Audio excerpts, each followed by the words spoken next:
Padahal ta'rif Lailatul Qadar apa unzila fihil Quran. Ya tapi ilmu ini mari debat biasa. Semua wong ora takoi wong Gus nuzul Quran tanggal piro 17. Lailatul Qadar tanggal 21. Ya jare nuzulul Quran yo pas Lailatul Qadar. Wong-wong lak muni bingung no wong. Nah aku sih ra bingung. Lho kok ora tau mikir jajal. Nuzulul Quran sing resmi ning kitab-kitab tanggal piro? 17. Lailatul Qadar tanggal. Padahal Lailatul Qadar disifati apa? Malam turune. Nek ora tau bingung ngono. Wah, kadang ngiri wong goblok. Wong kok ayeme ngono. Ya tak bedhek ya nuzulul Quran tanggal piro sing resmi cara kitab-kitab. 17 Ramadan. Lailatul Qadar sing resmi 21 nganti 29. Terus Lailatul Qadar iku wulan apa? Wulan diturunkannya Al-Qur'an. Ya kan inna anzalnahu fi lailatul qadar. Saya tak tahu. Nuzulul Quran tanggal piro? 17. Lailatul Qadar 21. Terus Lailatul Qadar ku malam diturunkannya Al-Qur'an turun tanggal 17. Berarti Lailatul Qadar tanggal Lailatul Qadar ya ngono. Misalnya Lailatul Qadar menjadi super karena ada sesuatu yang super turun yaitu Lailatul Quran. Jadi menjadi super karena yang turun adalah sesuatu yang super dan itu artinya tanggal. Loh, sawane aku cek iku teke tanggal 21 kabeh sing ngaji ning kene. Oh jelas inna anzalnahu fi lailatul qadar. Rujuke ning ndi? Quran kan? Wa ma adraka ma lailatul qadar. Lailatul qadri khairum min alfi syahr. Makanya Lailatul Qadar itu ya bisa saja tanggal 1 kemarin sudah kelewat. Mbok entah ini jebelis baris dada. Atau mungkin Saban. Jadi perdebatan ulama tentang Lailatul Qadar. Malah ada wali yang bilang saya tiap hari mendapat Lailatul Qadar. Nah, itu malah ra kelas meneh wis malah pusing, malah napa? Pusing. Udah enggak usah mikir itu. Jadi hukumnya Allah itu ada dua. Ada hukum itu lugu dan ini bagus. Makanya saya itu kenangan saya terbaik dalam membela Allah dan Rasul. Saya ulang lagi, kenangan saya terbaik dalam membela Allah dan Rasul itu masalah faraid. Dulu mungkin banyak yang ingat lah ketika tahun berapa lupa saya, tapi ada seorang menteri dan pakar Islam menggulirkan isu hak waris itu sama, lelaki dan perempuan sama, alasannya karena perempuan sekarang kerja. Jadi gara-gara kesamaan gender kemudian mereka ingin bagi waris itu apa? Sama lidzakari bisul hadil, saya itu ditentang. Gerakan itu pernah menguat, termasuk yang bisa dengan tanda kutip bisa menghentikan gerakan itu termasuk itu saya. Yang punya pikiran gitu tak parani, tak tantang begini. Saya bilang gini, Anda ngomong ini itu karena pinter apa karena tren? Tak tanya, ya karena pinter. Saya ini kan orangnya keren, punya kepangkatan jos lah. Ya kepangkatan jos, kepangkatan dunia, mesti cara pangeran bojos ora ya ora. Cara ukuran dunia itu jos loh. Tak tanya, saya itu Pak, termasuk yang setuju gerakan kesamaan gender. Dulu kan lelaki perempuan itu beda sekali karena lelaki kerja perempuan tidak. Sekarang sama-sama kerja maka warisnya harus sama. Terus saya tanya gini, lalu penyebab warisan itu kerja apa lelaki? Dia jawab kerja. Dia nggak ngerti kalau ngadepin saya. Saya ini kan orang alim yang biasa belajar mantek. Dia ini roh nak aku ngalim. Sembrono ya jadi ini. Ketika tak tanya gini, lalu misalnya saya punya anak, yang anak saya putri itu direktur BUMN atau direktur bank atau direktur PT besar. Kemudian anak lelaki saya idiot, goblok. Warisannya dikasihkan siapa? Kalau kerja adalah alasan dapat warisan, berarti anak saya perempuan itu yang dapat warisan dong. Anak saya lelaki kan idiot, nggak kerja. Lalu warisan itu berdasar prestasi apa empati? Kalau berdasar prestasi malah Anda ini aneh. Sudah kerja direktur BUMN hanya karena dia kerja, dia dapat warisan. Karena Anda bilang asbabul irsi adalah kerja. Kalau saya bilang karena empati, saya juga gak fair. Yang kerja juga butuh modal gak saya warisi, tapi yang idiot tak warisi karena warisan berdasar empati. Lalu Anda milih mana? Bingung deh namanya. Sampai dia ikrar, saya belum pernah mendapat perlawanan seperti ini karena Anda ngomong sama orang-orang goblok kata saya. Terus saya bilang, saya ini ngaji Wahab khatam berkali-kali. Anda mungkin baca kitab Wahab itu hanya terjemah. Maka menurut Islam yang menjadi hak waris itu sebabnya zukurah wal unasah, kelelakian menjadi dapat 2 bagian, keperempuanan menjadi Satu bagian dan itu Islam tidak mau urusan dengan prestasi maupun empati. Mujarrodul dzukura dan mujarrodul unusa. Sehingga dengan seperti ini tuh Islam nggak ribet. Coba kalau kamu pakai ilatul hukmi, pakai cara berpikir logika, malah ruwet. Karena tadi, kalau kesamaan gender itu karena perempuan kerja, lalu misalnya yang lelaki idiot misalnya atau pengangguran, warisan kamu kasihkan siapa? Kalau kerja itu menjadi alasan hukum, kamu kasihkan yang perempuan kan? Aneh nggak? Yang sudah kerja malah kamu kasih warisan, yang nganggur enggak. Berarti berdasar prestasi atau berdasar empati. Kalau kamu dapat warisan, idiot dulu dong. Idiot dulu, goblok dulu, kecelakaan dulu, baru dapat warisan karena dapat empati. Yang sudah PNS enggak perlu dapat warisan karena sudah juga ruwet. Oke, seperti ini ruwet enggak? Ruwet. Nah, kata Imam Haromen gurunya Ghazali, agama itu kadang dinuna dinul ajais. Kita ikut yang lugu saja. Allah bilang lelaki dapat 2 bagian dari perempuan, ya lelaki ya yang punya alat kelamin, penis. Perempuan yang punya farji, ya sudah gitu aja, gak usah ruwet-ruwet. Kenapa begitu? Ya sudah seperti itu. Nanti lama-lama gini kalau diterusin. Ada seorang dokter fikih perempuan. Dia menguasai fikih sholat. Ruhin lanang tapi gak menguasai fikih sholat. Rohnya mau pesolatan misalnya. Lalu yang jadi imam siapa kalau berdasar prestasi? Perempuan dong, karena dia doktoral fikih sholat, dia menguasai aneh-anehnya sholat. Horo ibu masa ili sholat dia menguasai. Sementara Rukin takoi sholat apa Rukin? Pokoknya ini gugus ngadeg terus lugu, terus ngadeg balik. Apa? Ada mulan. Nak salam ngalerin. Dia tahunya hanya itu dok. Lalu kalau nuruti imam sholat adalah yang terpandai dalam fikih sholat, tentu yang imami perempuan. Tapi agama ini tidak seperti itu. Pokoknya wong lanang imami, wong itu. Jadi makanya kata Imam Haromen dinuna dinul ajais. Sampai Said Muhammad itu sering ngutip beliau gini kan, Allahumma imanan ka imanil ajais. Ya Allah, semoga iman saya menerima konsep engkau itu ka imanil ajais. Imannya wong wedok-wedok sing lugu. Ajis itu perempuan lugu yang sudah sepuh. Jadi misalnya ngukur anak seneng ya anak kono gedang goreng, ngekei duit, ya lugu saja. Itu bagus. Daripada kamu pakai argumentasi, karena argumentasi ini sebetulnya kelihatan cerdas, tapi ada kebodohan masif. Karena tadi, kalau hak waris kita otak-atik dengan prestasi, maka yang pro empati akan protes. Paham ya? Masa yang sudah kerja dikasih banyak, yang idiot enggak? Tapi kalau berdasar empati juga aneh. Masa dapat warisan harus goblok dulu, harus kecelakaan dulu. Maka Rasulullah pernah ngendikan ketika ditanya, lalu warisan untuk siapa ya Rasulullah? Nabi jawabnya lucu. Fali aula rojulin dakarin. Jadi Nabi sempat ngendikan kata rojul. Kemudian direvisi dakarin. Fali aula rojulin dakarin. Semua ulama ngendikan dakarin di sini adalah badal. Nabi ngendikan rojulin. Kemudian Nabi ingat kalau rojul itu identik dengan lelaki dewasa. Apa? Kemudian Nabi mengulang lagi dakarin. Tidak harus dewasa, yang penting lelaki. Jadi meskipun baru lahir, kalau dalam keadaan baru lahir namanya apa? Kan dakarin kan? Belum bisa dikatakan rojul. Paham ya? Nabi ngulang 2 kali. Fali aula rojulin dakarin. Ini penting saya utarakan supaya clear. Jadi agama itu gak usah diotak-atik. Ya itu tadi misalnya imam sholat itu lelaki. Ya sudah lelaki. Lelaki itu apa? Yang punya alat kelamin lelaki. Jangan dibalik ini. Yang dikatakan lelaki itu orang kuat. Sehingga meskipun perempuan kalau kuat, misalnya perempuan anggota poluan, lelakinya cemen, idiot, maka imamnya perempuan gitu. Karena makna lelaki adalah kuat. Ini keruwetan. Jadi agama itu tidak seperti itu.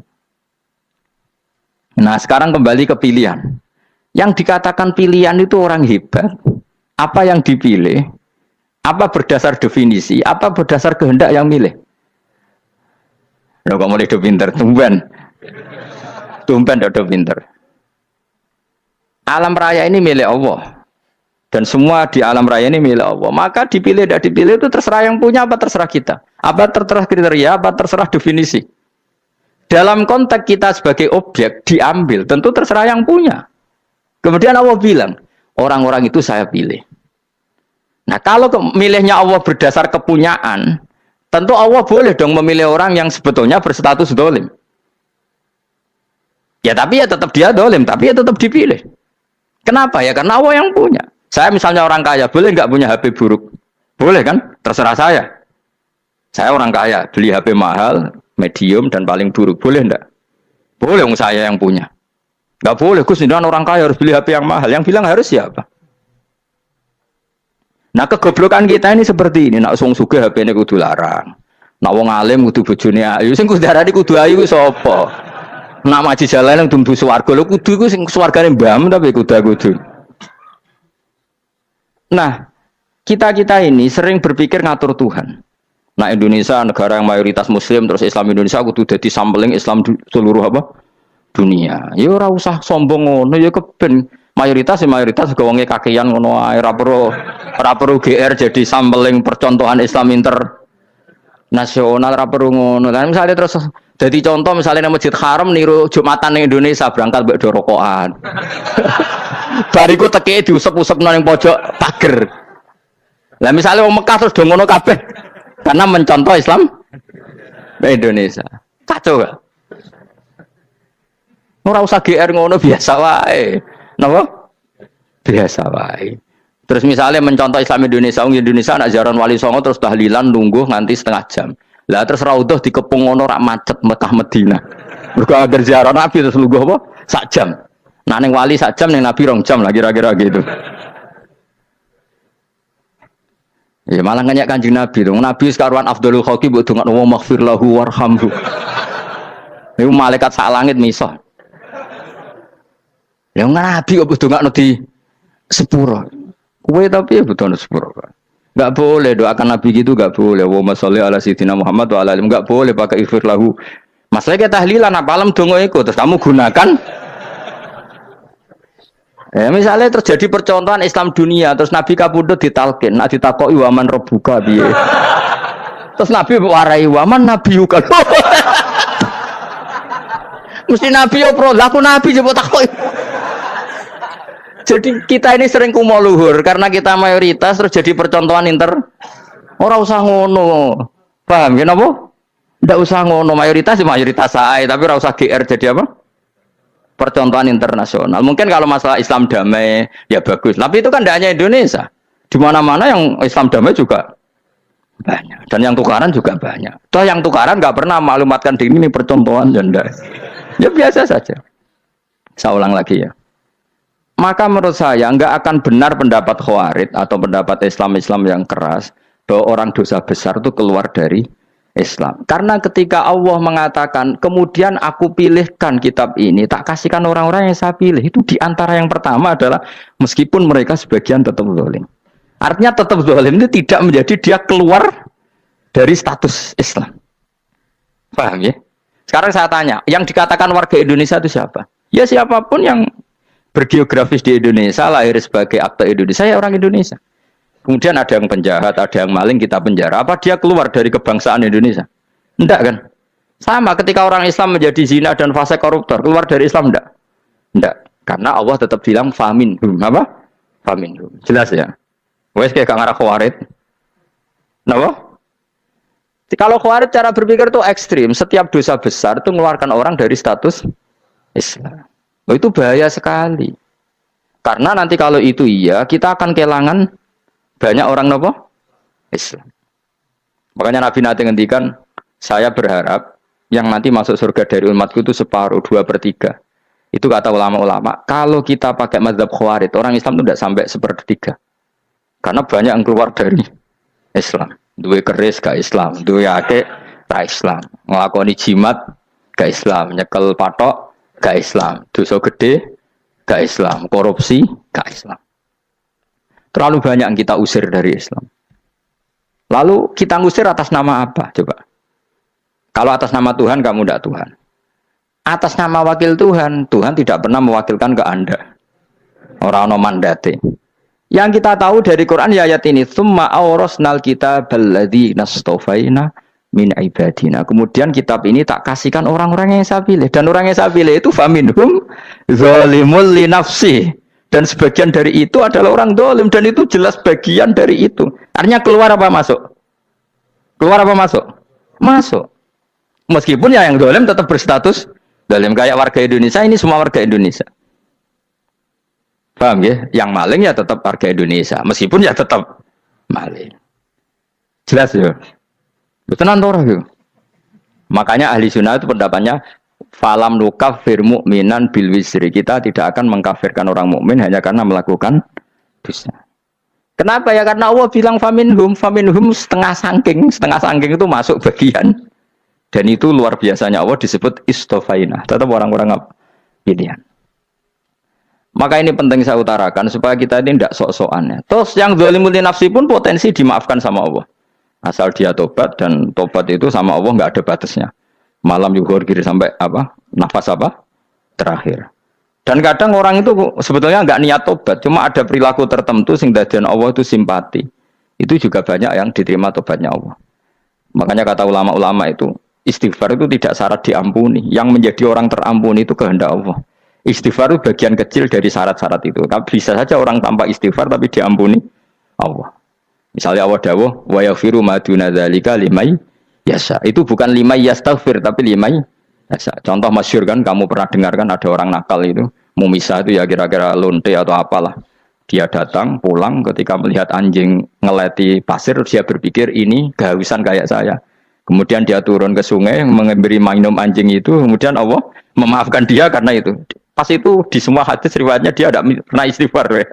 Terlalu punya perilaku yang menjadikan dia diampun. Banyak enggak seperti itu? Banyak, makanya wa yaghfiru ma duna dzalika limayasa. Mayasa itu ya yang digedaki Allah.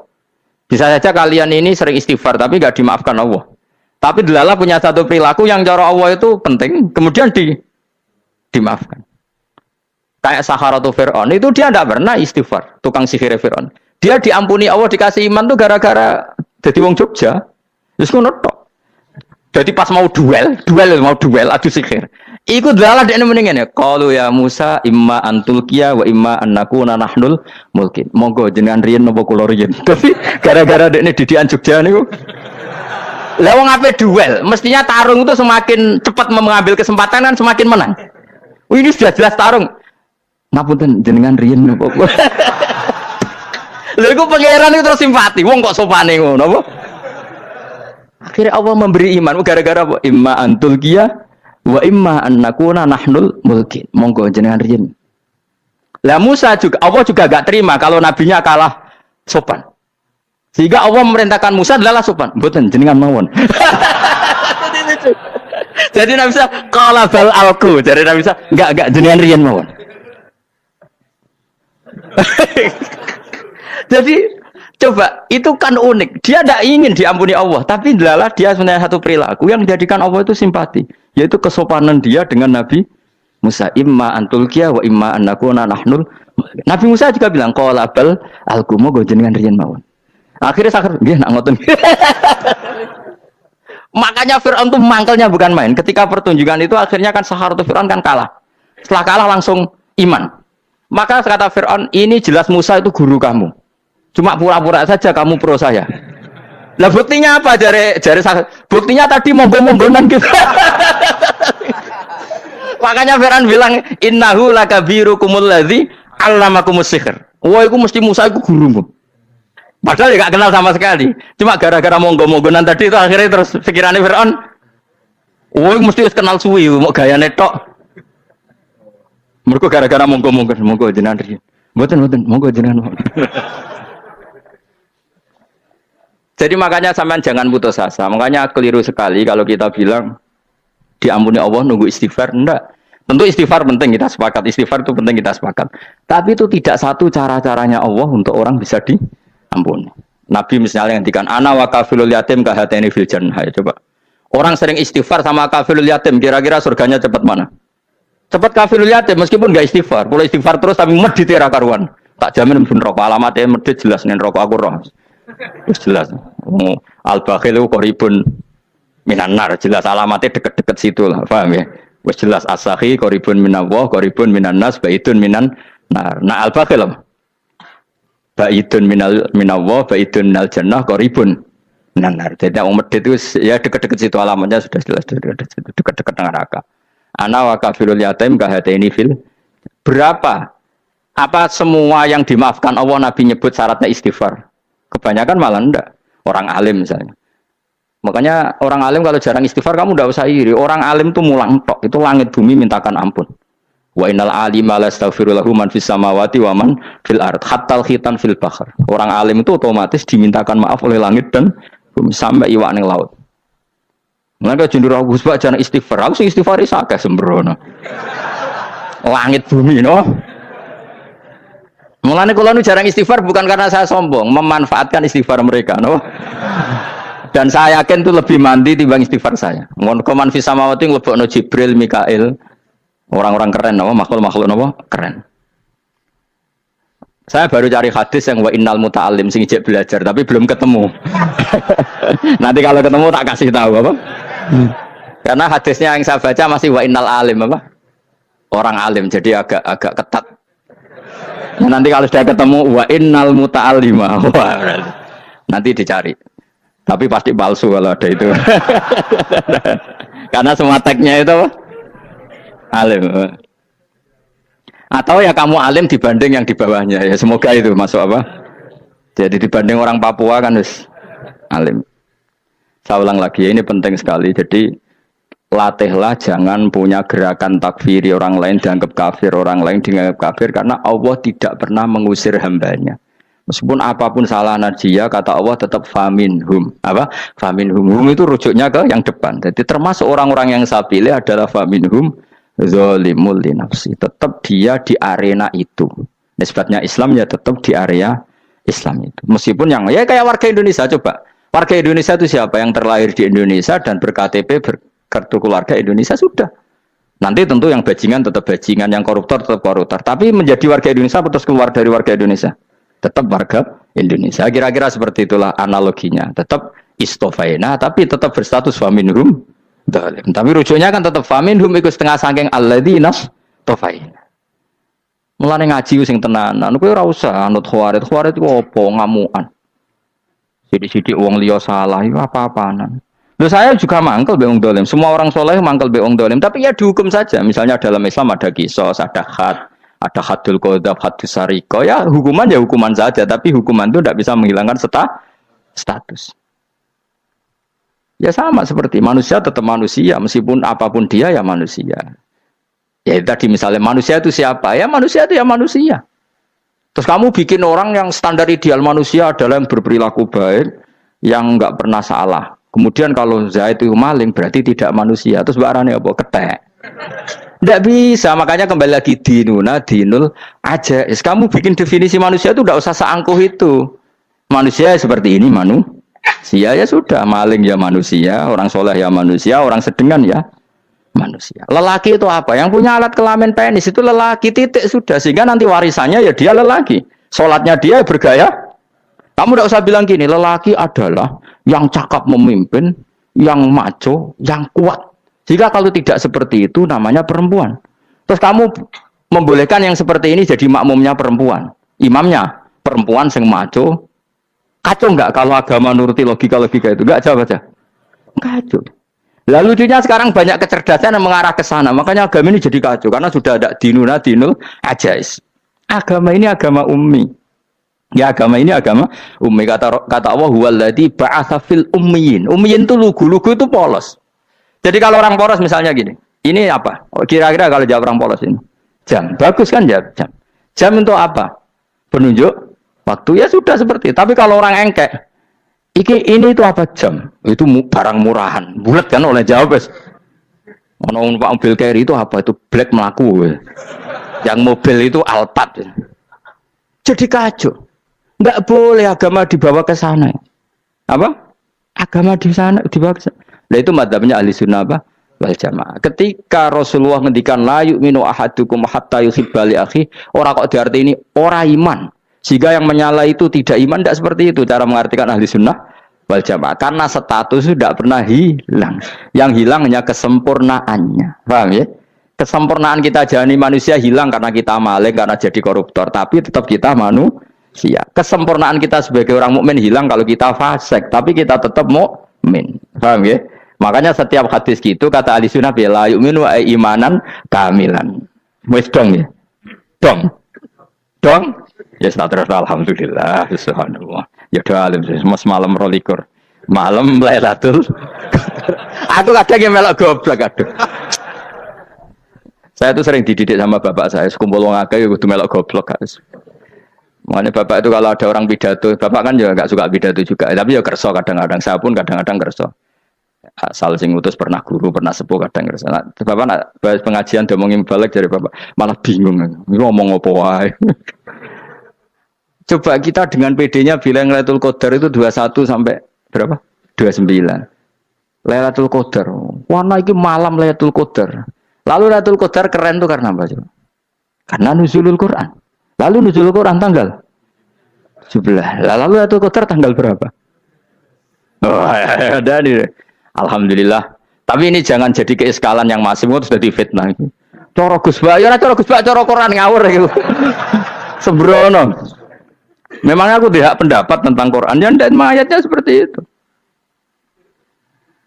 Maka yang benar, Lailatul Qadar itu kata ulama-ulama dulu, orang yang beramal soleh, ya itu sudah anggap saja dapat Lailatul Qadar. Ora usah ndelok esuk-esuk ndelok srengenge blerengen ta ora. Nek ora blerengen berarti untuk Lailatul Qadar. Jan mendung kan blereng iki. Terus bengi angite sayup-sayup. Anggere dini hari ya sayup-sayup blok-blok aneh-aneh wae. Lah nek pikir sego ora, berarti wong laut gak tarah untuk Lailatul Qadar. Mergo segoro kidul langine bianter. Lah nek ning Dieng ya mesti sayup. Mau angin dok gunung wis kesel tadi udah sayup-sayup. Gaya ukuran ojo ngono, gaya ukuran ngono rak wong Dieng luwih ngrasa entuk Lailatul Qadar timbang wong segoro kidul. Segoro kidul angine apa? Buanter. Padahal alamate piye? Sayup-sayup. Mana-mana. Maksudnya alamat ngono iku ora ngono, maksudnya ayat iku Kanjeng Nabi mbadhawuh ngono, maksudnya ora ngono. Wes dong ya. Ayo Lailatul Qadar tanggal. Aku seneng wong bodho. Enak urip wis happy no. Happy. Ya saya ulang lagi ya. Jadi kejati dirian itu tidak bisa hilang dengan standar keidealan. Yang hilang itu standar apa? Keidealan. Misalnya kita maling ya eman lah sebagai orang mukmin kok maling. Warga Indonesia kok kriminal tuh eman, tapi dia tetap orang Indonesia. Orang Islam tetap Islam meskipun dia fasik. Sebab itu Allah ngendikan faminhum zalimul linafsi. Sebagian dari orang yang saya pilih dia adalah orang dolim. Ya dolim saja. Kamu jangan kamu katakan kafir ya dolim saja. Dolim kira-kira maknanya kurang ajar, kacau, kriminal. Tapi kan tetap dia orang Indonesia. Paham ya? Ya tetap dia orang Islam. Tapi Islam yang dolim. Ya seperti saya sering cerita. Saya pernah ketemu orang alim melaku-melaku di Tuban. Iku pilih tanggamu. Wong Islam doku. Wong Islam doku umat. Umat Islam kok do mabuk. Ya tentu oknum ya. Tapi jari orang alim tadi, itu orang umat Islam. Islam sing kumat. Jadi orang Islam itu hanya dua, umat Islam sama Islam yang kumat. Jadi kalau pas fase ya Islam kumat. Kalau pas waras umat Islam. Ya sudah itu bolak-balik. Ya, jadi umat Islam. Jadi kalau di Jogja atau di Jakarta ada orang mabuk itu berarti Islam sang kumat. Kalau pas ngaji umat Islam. Tapi kadang orang yang sama ya kadang umat Islam, kadang Islam yang kumat. Ya sudah seperti itu. Dan nanti pas diambil Allah ya tetap statusnya dua tadi. Umat Islam dan Islam yang kumat. Jadi jelas ya. Jadi jelas sekali makanya orang Khawarij itu kata Rasulullah syarrul khalqi wal khaliqa. Ela-ela makhluk itu orang Khawarij karena dia menghilangkan status kejati dirian. Itu bahaya bagi kelangsungan negara maupun agama. Jadi misalnya kalau orang nyuwun sewu misalnya ada orang kriminal di Indonesia, terus dianggap gak warga Indonesia, terus mau dibuang kemana? Coba. Sama kalau semua orang Islam yang salah dianggap kafir, terus lalu mau kamu buang kemana? Padahal dengan kamu katakan kafir, artinya dia sudah tidak wajib sholat. Orang kafir tidak wajib sholat, tidak wajib puasa. Apa tidak lebih ngeri? Karena dia tidak berkewajiban melakukan ibadah-ibadah Islam. Berarti Anda lebih ridho dunia ini rusak. Jadi misalnya Zaid karena megang patok kuburan atau melakukan dosa besar, kamu katakan kafir. Setelah kafir dia wajib sholat tidak? Tidak kan? Wajib puasa tidak? Berarti kan malah jura-jura. Karena mendorong orang keluar dari ring permainan kesalehan. Tapi kalau kita katakan Islam, kemudian kita bina. Kan ini jadinya aset. Dengan kamu katakan Islam artinya menjadi aset kan? Bandingkan kalau kamu katakan keluar. Paham ya? Makanya Nabi ngendikan ala-ala umatku itu apa? Khawarij. Karena ini bahaya. Bahaya. Negara juga gitu. Andai kan kita berpikir ekstrim, yang melanggar negara tidak warga Indonesia. Yang demo tidak warga Indonesia. Sing beda pendapat dengan pemerintah gak warga Indonesia, negara ini habis. Kehilangan 50% warga Indonesia. Ya biasa saja, yang salah ya salah, tapi tetap warga Indonesia. Kalau secara aturan hukum harus dihukum ya dihukum. Asal objektif, asal adil. Kayak misalnya santri saya, yang santrinya Gus Bak itu siapa? Ya pokoknya saya ngaji. Kamu gak usah pakai definisi ideal. Saya ngaji, saya paham, saya orang ngantuk, saya pinter. Yang iya itu, mana. Jadi nek sing bener piye? Sing santri Gus Bak piye? Ya sing ngaji. Lah sing piye ya pokoke anggere sing teko ngowah-ngowah ya wis melok mlebu. Ora paham yo ngaji, paham yo ngaji. Wong didelok kolange itu pokoke anggere sing teko ngono. Malaikat yo ora niteni sitok-sitok iki paham to ora iki. Wong malaikat itu ono sing drengki disalahno pangeran, kita tak jamin. Tapi bukan malaikat elit sing didrengki ora malaikat elit, malaikat awam napa? Masyhur itu kan. Innalillahi ta'ala malaikatan sayakhina fil ardi yabtahuna khilaqal dzikr. Terus Allah punya sekian malaikat yang tukang mencari-cari tempat dzikir. Khilaqul dzikri itu tempat-tempat halal haram, tempat-tempat ngaji. Kalau orang toreko ya tempat wiridan oleh mana nih. Tapi kalau orang fikih mana nih tempat diajarkannya halal dan haram. Terus setelah ketemu orang ngaji terus kata para malaikat sing apian, halumu ila buhyatikum. Ini tempat kamu, ini orang ngaji. Kemudian ada malaikat yang agak hasud, tapi entah gimana hasudnya. Pokoknya bilang gini, itu ada orang yang datang ke situ tidak niat ngaji, nyari temannya. Kebetulan temannya itu ngaji. Maka ya Allah itu jangan masukkan kategori yang ngaji, karena dia nyari situ, nyari temannya. Kebetulan temannya itu ngaji. Tapi apa kata Allah? Hum alqaumu la yasqa bihim jalisuhum. Wes ngono lah, asal melok gabung tak sepuro kata Allah. Hum alqaumu la yasqa bihim jalisuhum. Mereka adalah kaum asal ikut duduk saja, ikut nimbrung duduk saja dengan niat yang macam-macam, tetap tak ampuni kata Allah. Tidak penting kan niat ngaji ku hiburan, alternatif, dibang ngomong sumpah ngadepi bojo. Wah, gak penting kabeh. Soalnya agar melok nimbrung sah. Enak loh. Ayo alhamdulillah. Sauni-unimu. Jadi agama itu pokoknya jangan kulino merubah kesestatusan. Makanya itu hebatnya ahli sunnah nopo wal jamaah. Setiap ada hadis la iman liman la ahdalah. Tidak ada iman bagi orang yang enggak nepati janji. Semua ahli sunnah nafsiri gimana? Tidak ada iman sempurna, tapi dia tetap mukmin. Cuma tidak sempurna, tidak dihilangkan status mukminnya. Masa orang Indonesia kalau maling enggak orang Indonesia? Lalu kamu buat kemana deh? Ya tetap dia orang Indonesia. Meskipun tidak ideal sebagai warga Indonesia, tapi tetap orang Indonesia. Jelas ya. Tadi summa awrasnal kitabal ladzina istofaina min ibadina. Terus orang yang istofaina itu berstatus faminhum zalimul linafsi. Tapi tetap istofaina, tetap orang-orang apa? Pilihan. Karena kita alhamdulillah apapun fase kita dipilih Allah menjadi orang Islam. Alhamdulillah alladzi hadana li hada ma kunna linahtadiya laula an hadana Allah. Dan kita alhamdulillah dengan segala kekurangan kita tetap dipilih Allah menjadi muslim. Ora terima muslim pembawa jalalan, enggak keren ta Mas. Just no. Just muslim pecinta Lailatul Qadar meskipun salah tanggal. Ayo gumun wong. Gak tau mikir ono to kan. Iya, soalnya aku lah ya yakin itu Qadar tanggal 21. Karena suara mayoritas suara Tuhan. Bola ya melok goblok kan. Bola nek anggar malam selikur ya wiridanku tak tambah. Meskipun aku ya rada eskal tapi Gusti niku suarane tiyang kathah ngederek mawon. Oh, inna anzalnahu fi lailatul qadar. Quran itu tak turunkan pada malam.